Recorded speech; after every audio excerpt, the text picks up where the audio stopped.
Hello दोस्तों, कैसे हैं आप लोग। आज की इस वीडियो में क्लास 11th हिस्ट्री का चैप्टर 1 लेखन कला और शहरी जीवन के ऊपर बात करेंगे। पिछली वीडियो में हमने 5 टॉपिक के ऊपर चर्चा करी थी। वो टॉपिक थे हमारे मेसोपोटामिया की लेखन कला, मेसोपोटामिया का अर्थ, मेसोपोटामिया की प्रमुख भाषा और मेसोपोटामिया की सबसे बड़ी देन, और लास्ट टॉपिक था हमारा मेसोपोटामिया में यूरोप के लोग दिलचस्पी क्यों रखते हैं। आज की वीडियो में हम बात करेंगे बचे हुए टॉपिक के ऊपर। तो शुरू करते हैं। आज की इस वीडियो का पहला टॉपिक है हमारा मेसोपोटामिया का शहरीकरण। पहले के समय में क्या था, शहर में लोगों की जनसंख्या बहुत कम थी, लेकिन धीरे धीरे समय के साथ वहाँ पे जनसंख्या बढ़ने लगी। सेकंड पॉइंट है हमारा, शहर में कृषि के अलावा अलग अलग कार्य होते हैं जिस कारण उसे शहर कहते हैं। थर्ड पॉइंट है हमारा, शहर के लोग कभी भी आत्मनिर्भर नहीं हो सकते, क्योंकि वो लोग कितना भी काम खोल ले, अपने कारखाने बढ़ा ले, अपना काम बहुत बड़ा कर ले, लेकिन अनाज के लिए उन्हें ग्रामीण क्षेत्रों पर निर्भर होना पड़ता है। फोर्थ पॉइंट है हमारा, यहाँ पर श्रम विभाजन होता है और सभी कार्य अलग होते हैं। तो शहरीकरण में बस इतना ही था। अब हम नेक्स्ट टॉपिक के ऊपर चलते हैं। तो हमारा सेकंड पॉइंट है मेसोपोटामिया की भौगोलिक स्थिति। उत्तर में हमें बहुत बड़े बड़े स्टेपी मैदान होते थे और वहाँ पशुपालन बहुत अच्छा होता था।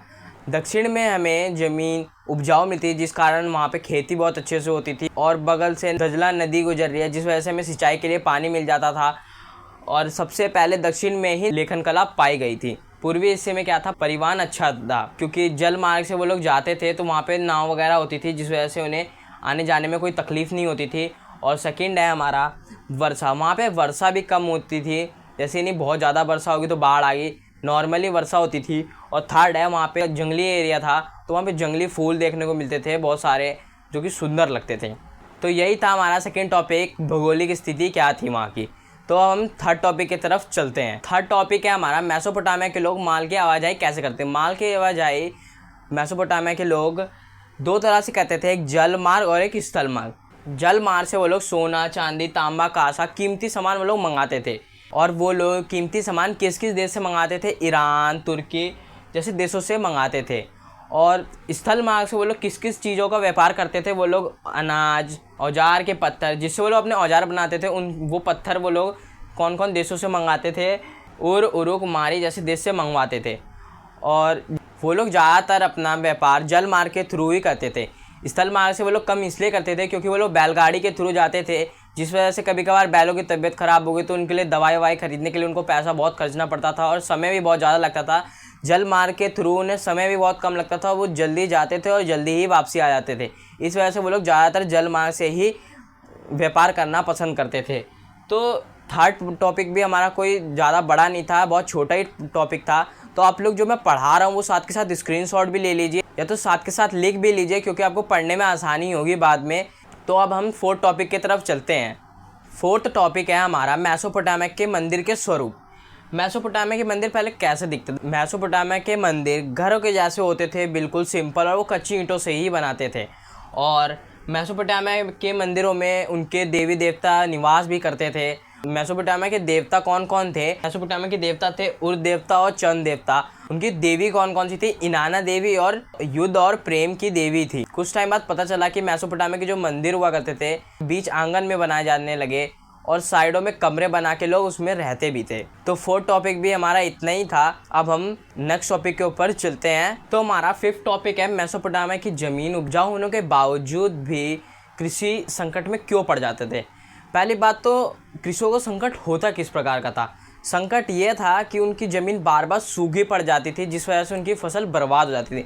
सबसे पहला कारण है क्या, कई बार क्या होता था, ऊपरी के क्षेत्र में जो लोग रहते थे वो लोग अपनी जल की धाराएं अपनी तरफ ही रखते थे, जिस वजह से नीचे जल ना पहुंचने के कारण उनकी ज़मीन सूखी पड़ जाती थी और उनकी फसल बर्बाद हो जाती थी। दूसरा कारण यह था कि कई बार फरात नदी जो थी, अधिक वर्षा के कारण वहाँ पे अधिक जल बढ़ जाता था, जिस वजह से बाढ़ आ जाती थी और उनकी फसलें बर्बाद हो जाती।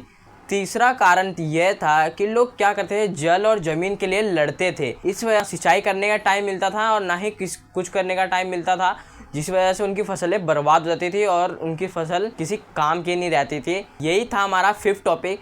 बहुत ही आसान टॉपिक्स हैं, आप लोग को समझने में बहुत आसानी हो रही होगी, और जो मैं पढ़ा रहा हूँ साथ के साथ लिखते चलना। अगर आपने कॉपी पेन नहीं लिया तो आप स्क्रीनशॉट ले लेना। मैं एक बारी साइड हो जाता हूँ, आप स्क्रीनशॉट भी ले सकते हो, साथ के साथ स्क्रीनशॉट भी ले लेना, जो कि आपको पढ़ने में आसानी होगी। तो अब हम सिक्स टॉपिक के ऊपर चलते हैं। सिक्स टॉपिक है हमारा मेसोपोटामिया की उर नगर की विशेषता है। तो वहाँ पे क्या क्या चीज़ें थी, टेढ़ी मेढ़ी गलियाँ थी और जल निकास के बारे में बताया है और घरों की सफाई और शव दफन। टेढ़ी मेढ़ी सकरी गलियों में क्या था कि लोग जो भी सामान लाते थे वो बैलगाड़ी के थ्रू अंदर नहीं जा सकता था, जिस वजह से उन्हें अपने सर पर या फिर गधों के ऊपर रख कर लेके जाना पड़ता था। जल निकास प्रणाली क्या थी, उरनगर में जो घर हैं उनका पानी वो लोग नालियों में निकालते थे, लेकिन वहाँ की गलियाँ बहुत पतली होती थी जिस कारण वहाँ की नालियाँ कच्ची बनी है, वहाँ पे नालियों की सफाई नहीं हो पाती जिस कारण से वहाँ पर पानी गलियों में फैला रहता था।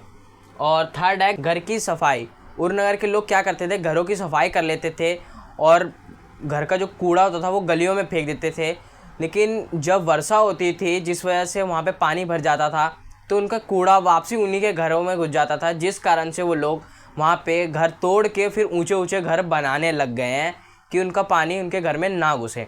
और फोर्थ है शव दफनाना। वो लोग क्या करते थे, नगर में कब्रिस्तान होने के बावजूद भी वो लोग कब्रिस्तान में अपने जो पूर्वज मर जाते थे, चाहे उनके आपसी में कोई मर गया तो उन्हें कब्रिस्तान में जाके दफनाते नहीं थे, वो लोग अपने घरों के नीचे ही दफना दिया करते थे। तो 6 टॉपिक में हमारा बस इतना ही है। तो अब हम नेक्स्ट टॉपिक के ऊपर चलते हैं। 7वां टॉपिक है हमारा खाना बदोश के लोगों को शहरी जीवन किस प्रकार खतरा साबित हुआ। तो पहला पॉइंट है हमारा, कई बार पशु चारक अपने भेड़ बकरियां को चराने के लिए वो खेतों में छोड़ देते थे जिस वजह से लोगों की फसल बर्बाद हो जाती थी। सेकंड पॉइंट है हमारा, कई बार खाना बदोश पशु चारक अपने पशुओं को जानबूझकर उनके खेत में छोड़ देते थे जिस वजह से उनकी फसल बर्बाद हो जाए और वो लोग भूखे मर जाएं। कई बार खाना बदोश पशु चारक किसानों के गांवों पर हमला करके फसल लूट लेते थे। फोर्थ पॉइंट हमारा, कई बार खाना बदोश अपने जानवर को लेकर शहरों में जाते थे जिस वजह से वहाँ के लोग उन्हें मना करते थे कि अपने जानवर यहाँ मत लाओ, तो वो लोग उनसे लड़ते थे। तो 7 टॉपिक हमारा ये था। अब हम नेक्स्ट टॉपिक के ऊपर चलते हैं। तो 8 टॉपिक है हमारा, वर्काशीष क्या है। यह एक स्त्री का सर था जो 3000 ईसा पूर्व में बनाया गया था संगमरमर के पत्थर से, और इनकी आंखों और भुवों में नीली, लाजवत तथा सफ़ेद सिप्पियाँ और डामर से मिलाकर उन्हें बनाया गया था। तो 8 टॉपिक भी हमारा कोई ज़्यादा बड़ा नहीं था और बहुत छोटा टॉपिक है। तो आप लोग जो मैं पढ़ा रहा हूँ साथ के साथ लिख भी लेना। अगर आप कॉपी पेन नहीं लेके बैठे हो तो इसको स्क्रीनशॉट ले सकते हो। 9 टॉपिक है मेसोपोटामिया की मोहर। मेसोपोटामिया में पत्थर की बेलनाकार मोहर पाई गई थी जिसमें छिद्र हुआ था और इसके ऊपर कई तरह के चिन्ह बनाए गए थे जिससे राजा और इस देव या फिर व्यापार का पता चलता है कि वो लोग हिसाब किताब में कैसे मोहर लगाकर रखते थे। इस टॉपिक में बस इतना ही था और अब हम नेक्स्ट टॉपिक के ऊपर चलते हैं जो हमारा लास्ट टॉपिक रहेगा। 10th टॉपिक है हमारा और इस वीडियो का लास्ट टॉपिक है मेसोपोटामिया का प्रमुख नगर, जिसमें हमारा पहला नगर है उरनगर, सेकंड है उरुक नगर और थर्ड है बेबीलोन नगर और फोर्थ है मारी नगर। उरनगर तो अभी हमने पढ़ा और ये जो 3 नगर हैं इनसे ये लोग व्यापार करते थे। लास्ट टॉपिक में बस इतना ही था। और मेसोपोटामिया की 2 प्रमुख नदियां भी थी जो थी दजला और फरात। तो आज की वीडियो में केवल इतना ही गाइज। मैं मिलता हूँ आपसे नेक्स्ट चैप्टर में। तब तक के लिए चैनल को कर लीजिए सब्सक्राइब और वीडियो को लाइक कर लीजिए। लाइक करने का ये फ़ायदा होगा कि लाइक वीडियोस में जाके ये सेव हो जाएगी। अगर आपको कभी भी पढ़ना होगा तो आप लाइक वीडियोस में जाके आप इसे निकाल के पढ़ सकते हो। अगर आपको कोई भी डाउट है तो नीचे कमेंट करिए, मैं उस कमेंट का ज़रूर रिप्लाई करूँगा। मैं मिलता हूँ आपसे नेक्स्ट वीडियो में। अब